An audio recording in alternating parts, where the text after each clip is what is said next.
আসসালামু আলাইকুম, শুভেচ্ছা সহ আমন্ত্রণ চ্যানেল আই সংবাদে আপনাদের সাথে আছে আমি নবনীতা। বিস্তারিত সংবাদে শুরুতেই জানিয়ে দিচ্ছি ফ্রেশ আটা, ময়দা, সুজি সংবাদ শিরোনাম। রাজনৈতিক পরিচয়ের ঊর্ধ্বে থেকে দুর্নীতি সন্ত্রাস দমনে প্রধানমন্ত্রীর নির্দেশ, সাম্প্রদায়িক ও নাশকতামূলক কর্মকাণ্ড দমনের তাগিদ। হামে অসুস্থ শিশুদের মায়ের রোগ প্রতিরোধ ক্ষমতা পরীক্ষার সিদ্ধান্ত, আক্রান্তরা সুস্থ হওয়ার পরও সতর্ক থাকার পরামর্শ। এবং ঢাকা টেস্টের চতুর্থ দিনে পাকিস্তানের বিপক্ষে বাংলাদেশের 179 রানের লিড, টানা পঞ্চম 50 ও তৃতীয় বাংলাদেশি হিসেবে মুমিনুলের 5000 রান। ভূমিকম্প সহনীয় মোস্ট ডিউরেবল দেশের প্রথম থার্মেক্স রড সালাম স্টিল। সালাম স্টিল বোঝে ডিউরেবিলিটি। সালাম স্টিল, মোস্ট ডিউরেবল স্টিল। সংবাদ শিরোনামগুলো জানাচ্ছিলাম। এখনকার এই সংবাদ আয়োজন একই সঙ্গে চ্যানেল আইয়ের ইউটিউব চ্যানেল এবং চ্যানেল আইয়ের ওটিটি প্ল্যাটফর্ম আই স্ক্রিনে লাইভ স্ট্রিমিং হচ্ছে। যাচ্ছে পুরো সংবাদে। প্রধানমন্ত্রী তারেক রহমান বলেছেন, দুর্নীতি ও সন্ত্রাস দমনে কোনো রাজনৈতিক পরিচয় থাকবে না। পুলিশ বাহিনীর উদ্দেশ্যে দিক নির্দেশনামূলক বক্তব্যে তিনি রূপপুর সহ কয়েকটি প্রকল্পের দুর্নীতি প্রসঙ্গে বলেছেন, সরকার দুর্নীতির সঙ্গে কোনো আপোষ করবে না। পুলিশ প্রশাসনকে জনগণ সরকারের আয়না হিসেবে দেখে উল্লেখ করে পুলিশকে কঠোর হাতে সাম্প্রদায়িক ও নাশকতামূলক কর্মকাণ্ড দমন করার নির্দেশ দিয়েছেন প্রধানমন্ত্রী। রাহুল রায় জানাচ্ছেন। পুলিশ সপ্তাহের দ্বিতীয় দিন তেজগাঁওয়ে নিজ কার্যালয়ে পুলিশের ঊর্ধ্বতন কর্মকর্তাদের সঙ্গে মতবিনিময় করেছেন প্রধানমন্ত্রী তারেক রহমান।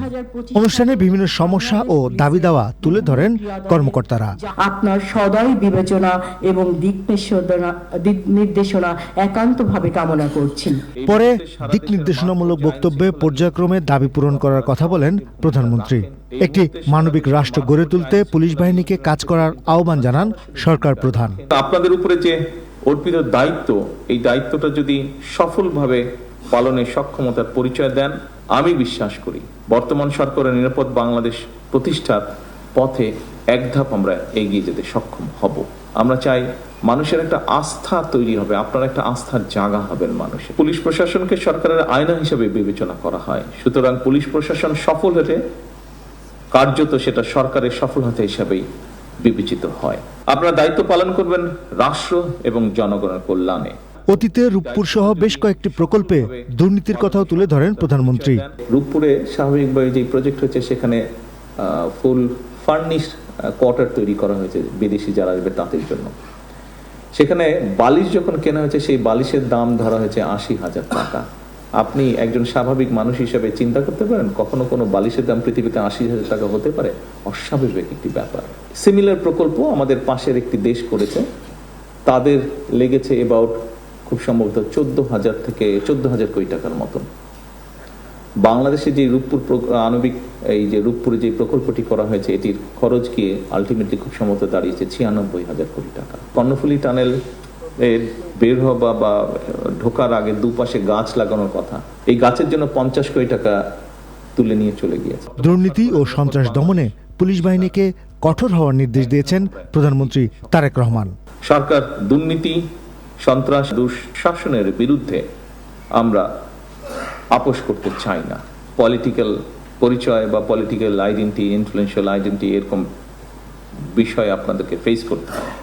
আমি পরিষ্কারভাবে আপনাদের সামনে আজকের এই অনুষ্ঠানে বলতে চাই যে দুর্নীতি সন্ত্রাস নিয়নে ব্যক্তির রাজনৈতিক পরিচয় নয়। যে বা যারা অপরাধে লিপ্ত হবে তাকে আপনারা অপরাধী হিসেবেই বিবেচনা করবেন।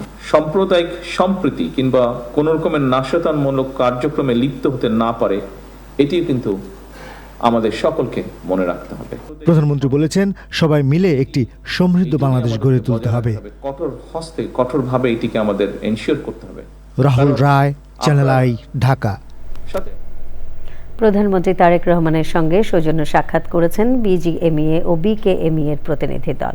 বিকেলে সচিবালয়ে প্রধানমন্ত্রীর সঙ্গে সাক্ষাতের পর বিকেএমই এর সভাপতি মোহাম্মদ হাতেম জানিয়েছেন, রপ্তানি বৃদ্ধিতে সহযোগিতার আশ্বাস দিয়ে প্রধানমন্ত্রী বিভিন্ন সমস্যা সমাধানে উদ্যোগ নেওয়ার কথা বলেছেন। বিজিএমই এর সভাপতি মাহমুদ হাসান খান জানিয়েছেন, জ্বালানি নিরাপত্তা ও আইন শৃঙ্খলা পরিস্থিতি স্বাভাবিক রাখার দাবি জানিয়েছেন তারা। প্রধানমন্ত্রীর কাছে নীতিগত সহযোগিতাও চেয়েছে প্রতিনিধি দল।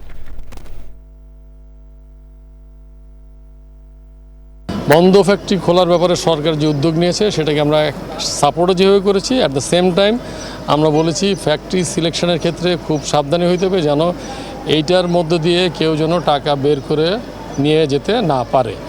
আমরা বরঞ্চ জোর দিয়েছি যেসব ফ্যাক্টরিগুলো এই মুহূর্তে স্ট্রাগল করছে, বন্ধ হওয়ার উপক্রম হয়েছে, তাদেরকে পলিসি সাপোর্ট দিলে তাহলে সেই ফ্যাক্টরিগুলো বন্ধ হবে না। ব্যাংকগুলির নানা রকমের অসহযোগিতার কারণে অনেকগুলি ফ্যাক্টরি বন্ধ হয়ে গেছে, আরও হচ্ছে। এই জায়গাটাকেও একটু দেখার জন্য বলেছি, উনি এই ব্যাপারে আশ্বস্ত করেছেন। রপ্তানি বৃদ্ধির ব্যাপারে অবশ্যই উনি বলেছেন যে আমাদের যা যা পলিসিগত সাপোর্ট লাগবে তিনি দিবেন, সেই জায়গাটাকে আমরা যাতে আমাদের ইন্ডাস্ট্রিকে আরও ভালোভাবে এগিয়ে নেই। দেশে হাম ও হামের উপসর্গে শিশু মৃত্যু 400 ছাড়িয়েছে। এবার হামে আক্রান্ত হয়ে অসুস্থ শিশুদের মায়ের রোগ প্রতিরোধ ক্ষমতা পরীক্ষা করার সিদ্ধান্ত নিয়েছে সরকার। চিকিৎসকরা বলছেন আক্রান্ত শিশুদের বাসায় নিয়েও সতর্ক থাকতে হবে। দূরপাল্লা যাত্রা সহ শারীরিক ধকল থেকেও শিশুদের দূরে রাখার পরামর্শ তাদের। নাজিব বেগ জানাচ্ছেন। রাজধানীর মহাখালীর সংক্রামক ব্যাধি হাসপাতাল হামের উপসর্গ নিয়ে প্রতিদিনই নতুন রোগী ভর্তি হচ্ছেন এখানে। হাসপাতালের ওয়ার্ডে জায়গা না থাকায় বারান্দাতেই অপরিচ্ছন্ন পরিবেশে চলছে হামে আক্রান্ত শিশুদের চিকিৎসা। জ্বর ঠান্ডা, অনেক দিন যাবত ঠান্ডা ছিল, হঠাৎ করে অনেক জ্বর দেখা দিছে। তারপরে এই যে 2 দিন যাবত মাথায় র্যাশ উঠছে, মাথার থেকে পুরো শরীরে। পয়লা জ্বর, কাশি, ঠান্ডা। বাচ্চা অসুস্থ থাকলে তা আমাদের অনেক দূরে দূরে এই জায়গায় ওই জায়গায় ডাক্তারের কাছে বিভিন্ন তো প্রবলেম আসছে। হয়তো আমরা চাকরি বাকরি করি বা কাজবাজ করি, সব কিছু সাইডেই তো এই জায়গায় আসতে হয়। চিকিৎসকরা বলছেন অপুষ্টি ও দুর্বল রোগ প্রতিরোধ ক্ষমতা হামে মৃত্যুর সংখ্যা বাড়াচ্ছে। মায়েদের রোগ প্রতিরোধ ক্ষমতার প্রভাব শিশুর ওপর পড়ছে কিনা তা পরীক্ষা করা হবে। হামের টিকার সুফল পেতে খানিকটা সময় লাগবে বলেও জানিয়েছেন চিকিৎসকরা। আমরা ইনশাল্লাহ আজকে থেকে ওই জিনিসটা শুরু করতে যাচ্ছি। যে সমস্ত মায়ের বাচ্চারা বেশি অসুস্থ তাদের ব্লাডটা নিয়ে চেক করে দেখব যে মায়ের ইমিউনিটি কতটুকু, যেটা বাচ্চার শরীরে যাবে। অসুস্থ বাচ্চাকে অবশ্যই ভিটামিন 1 ক্যাপসুল খাওয়াতে হবে, এবং এই জিনিসগুলো যখন খাওয়ানো হয়ে যাবে বাচ্চা একটু সুস্থ, বাচ্চাকে একটু সেপারেট রাখতে হবে। কোরবানির ঈদের সময় এই অসুস্থ বাচ্চাগুলিকে গ্রামের বাড়িতে না নিয়ে তারা যে বাসায় আছে সেই বাসাটাই আইসোলেশন হিসাবে একটু কিছুদিন থাকা উচিত। সুস্থ হলেও হামে আক্রান্ত শিশুদের প্রতি বিশেষ নজর দেওয়ার পরামর্শ চিকিৎসকদের। নাজিব বেগ, চ্যানেল আই, ঢাকা।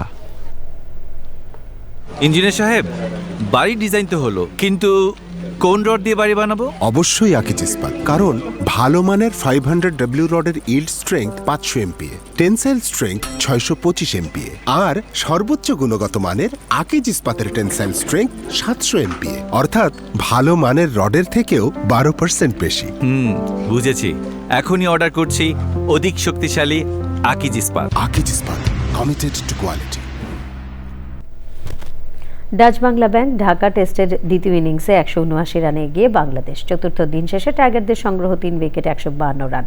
তবে এক সেশনে বৃষ্টি বাঁধা হয়ে দাঁড়ানোয় অনেকটা ড্রয়ের পথে এগোচ্ছে ঢাকা টেস্ট। সাদা পোশাকের ক্রিকেটে টানা 550-র পাশাপাশি তৃতীয় সেশনে এদিন তৃতীয় বাংলাদেশি হিসেবে 5000 মাইলস্টোন স্পর্শ করেন মমিনুল। প্রতিদিনের মতো ম্যাচের ধারাভাষ্য এদিনও সরাসরি সম্প্রচার করেছে রেডিও ভূমির মোবাইল অ্যাপ ও 92.8 FM-এ। আদিল আহমেদ শান জানাচ্ছেন। 7 রান হাতে নিয়ে ঢাকা টেস্টের চতুর্থ দিনে পাকিস্তানের বিপক্ষে হোম অফ ক্রিকেটে বাংলাদেশ 23 রানে 2 ওপেনার মাহমুদুল জয় এবং সাদমানকে হারালেও অভিজ্ঞ মুমিনুল এবং অধিনায়ক শান্তর আত্মবিশ্বাসী ব্যাটিংয়ে নিরাশ হতে হয়নি টাইগার ভক্তদের। 2 উইকেটে 93 রান নিয়ে লাঞ্চ ব্রেকে যায় টিম টাইগার্স। তবে আবহাওয়ার বৈরিতায় দ্বিতীয় সেশনের পুরোটা সময়ই ভেসে যায় বৃষ্টিতে। প্রায় 3:45 শুরু হয় তৃতীয় সেশনের খেলা। সেখানে পাকিস্তানি বোলারদের উপর ছড়ি ঘুরিয়ে শান্তকে নিয়ে 100 রানের জুটির পাশাপাশি লাল বলের ক্রিকেটে টানা 5ম 50 তুলে নেন মুমিনুল। একই সঙ্গে তৃতীয় বাংলাদেশি হিসেবে টেস্ট ক্রিকেটে 5000 রানের ক্লাবে পা রাখেন তিনি। কিন্তু এবারও ম্যাজিক ফিগার ছোঁয়া হয়নি তার। প্রথম ইনিংসে 91 রান করা মুমিনুলকে দ্বিতীয় ইনিংসে ফিরতে হয় শাহিন শাহ আফ্রিদির শিকার হয়ে 56 রানে। এর আগে দায়িত্বশীল ব্যাটিংয়ে ক্যারিয়ারের ষষ্ঠ 50 তুলে নেন প্রথম ইনিংসে সেঞ্চুরি করা টাইগার ক্যাপ্টেন নাজমুল শান্ত। মুমিনুলকে হারালেও দিনের বাকি সময়টা অভিজ্ঞ মুশফিককে নিয়ে কাটান টাইগার অধিনায়ক। ৫৮ রানে শান্ত এবং ১৬ রানে মুশফিক অপরাজিত থেকে পঞ্চম ও শেষ দিন শুরু করবে team Bangladesh. Adil Ahmed Shan, channel I, Dhaka. ঈদুল আজহায় যাত্রা নির্বিঘ্ন করতে বাসের সংখ্যা বাড়ানো হবে বলে জানিয়েছেন সড়ক পরিবহন মন্ত্রী শেখ রবিউল আলম। সচিবালয়ে ঈদ যাত্রা নিয়ে অনুষ্ঠিত বৈঠক শেষে সাংবাদিকদের তিনি বলেন, ৬৯টি ভ্রাম্যমাণ আদালত কাজ করবে, দুর্ঘটনা রোধে কঠোর নজরদারি থাকবে। ঈদ যাত্রায় সড়কে শৃঙ্খলা বজায় রাখতে মহাসড়কে পশুর হাট বসানো যাবে না। প্রশ্নের জবাবে বলেন, ধাপে ধাপে মহাসড়কে এআই ক্যামেরা বসানো হবে। পোশাক কারখানায় ৩ ধাপে ছুটি দেওয়ার কথা বলা হয়েছে। দ্বিতীয় পদ্মা সেতু নির্মাণের প্রস্তুতি চলছে বলেও জানান মন্ত্রী। পশ্চিমবঙ্গের নতুন মুখ্যমন্ত্রী শুভেন্দু অধিকারী বলেছেন, নতুন সরকার মানুষের আস্থা, নিরাপত্তা এবং উন্নয়নকে সর্বোচ্চ গুরুত্ব দেবে। তিনি আরও বলেন, বাংলাদেশের সঙ্গে আন্তর্জাতিক সীমান্তে কাঁটা তারের বেড়া নির্মাণের জন্য ভারতীয় সীমান্তরক্ষী বাহিনী বিএসএফকে ৪৫ দিনের মধ্যে জমি বুঝিয়ে দেবে নতুন রাজ্য সরকার। রাজ্য মন্ত্রিসভার প্রথম বৈঠকেই এসব সিদ্ধান্ত নেওয়া হয়েছে। পক্ষপাতহীনভাবে সবাইকে নিয়ে সরকার চালানোর বার্তাও দিয়েছেন তিনি। কুড়িগ্রামে খাল খনন কর্মসূচির উদ্বোধন করেছেন দুর্যোগ ব্যবস্থাপনা ও ত্রাণমন্ত্রী আসাদুল হাবিব তুলু। উদ্বোধনী অনুষ্ঠানে তিনি বলেন, উত্তরে চরাঞ্চল সহ হাওর অঞ্চলে বজ্রপাতের ঘটনা বৃদ্ধি পাওয়ায় অনেক প্রাণহানি ঘটছে। ক্ষয়ক্ষতি কমিয়ে আনতে কৃষকদের আশ্রয়স্থল নির্মাণ ও বজ্র নিরোধক দণ্ড স্থাপন করা হবে বলেও জানান তিনি। কর্মসূচির আওতায় কৃষি সেচ বৃদ্ধি ও জলাবদ্ধতা নিরসন সহ বিপন্ন বাস্তুতন্ত্র পুনরুদ্ধারে জেলা সদরের হলখানা ইউনিয়নের দাসেরহাট ছড়া থেকে এসি ল্যান্ড সংযোগ খাল পুনঃখনন করা হবে। অনুষ্ঠানে জেলা প্রশাসক অন্নপূর্ণা দেবনাথ, কুড়িগ্রাম জেলা পরিষদের প্রশাসক ও জেলা বিএনপির সদস্য সচিব আলহাজ সোহেল হোসাইন কায়কোবাদ, কুড়িগ্রাম সদর উপজেলা নির্বাহী কর্মকর্তা মোহাম্মদ ইসমাইল হোসেন সহ রাজনৈতিক নেতা ও বিশিষ্টজনেরা উপস্থিত ছিলেন। এবার খেলার খবর।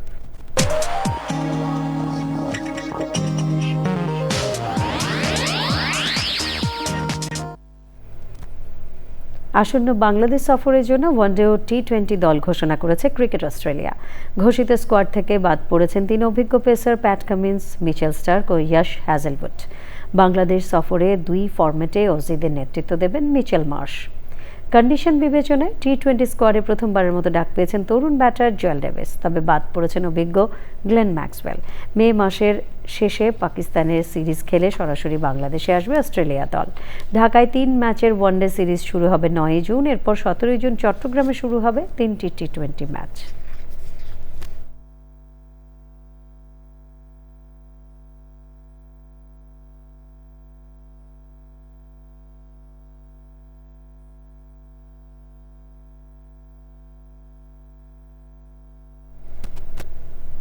এরই সাথে সংবাদের শেষ ভাগে আমরা সবশেষে ফ্রেশ আটা, ময়দা, সুজি সংবাদ শিরোনামগুলো জানিয়ে দিচ্ছি আরও একবার।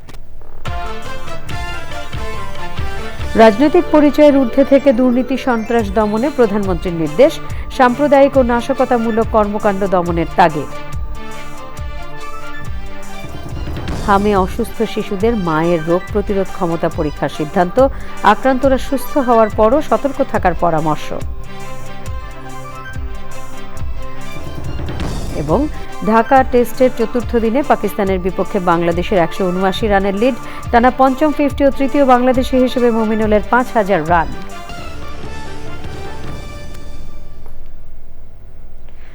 প্রিয় দর্শক, বাংলাদেশ স্যাটেলাইট কোম্পানি লিমিটেড পরিচালিত জরিপ অনুষ্ঠানে আগের মাসগুলোর মতো এপ্রিলেও টিআরপি টপার অর্থাৎ দেশের সবচেয়ে জনপ্রিয় টেলিভিশন চ্যানেল আইয়ের সর্বশেষ সংবাদ জানতে ভিজিট করুন channelionline.com-এ। আমাদের সোশ্যাল মিডিয়া প্ল্যাটফর্মগুলোর পাশাপাশি যুক্ত থাকুন ওটিটি প্ল্যাটফর্ম আইস্ক্রিনের সাথে। পরবর্তী সকল সংবাদ দেখার আমন্ত্রণ রইল। ধন্যবাদ সবাইকে।